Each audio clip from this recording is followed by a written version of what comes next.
Menyamar pakai atribut mirip TNI, sindikat curanmor lintas daerah dibekuk di Pelabuhan Gilimanuk.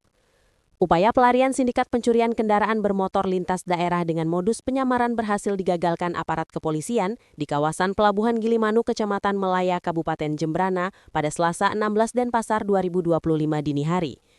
3 pelaku diamankan jajaran Polsek kawasan Pelabuhan Gilimanuk setelah menunjukkan gelagat mencurigakan saat hendak memasuki kawasan pelabuhan. Ketiga terduga pelaku masing-masing berinisial A, M, dan N.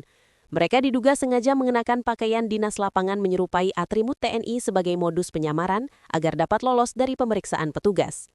Namun, upaya tersebut berhasil digagalkan setelah dilakukan pemeriksaan mendalam. Keberhasilan pengungkapan kasus ini berawal dari informasi yang diterima Polsek kawasan Pelabuhan Gilimanuk dari Polres Badung pada Senin 15 Desember 2025.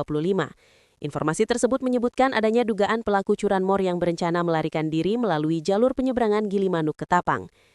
Menindaklanjuti laporan tersebut, Kapolsek kawasan Pelabuhan Gilimanuk Kompol Arya Agung Arjana Putra langsung menginstruksikan jajarannya untuk meningkatkan pengawasan di sejumlah titik strategis.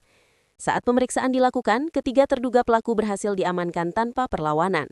Dari tangan para pelaku, petugas mengamankan 3 unit sepeda motor yang diduga merupakan hasil tindak pidana curanmor di wilayah hukum Polres Badung.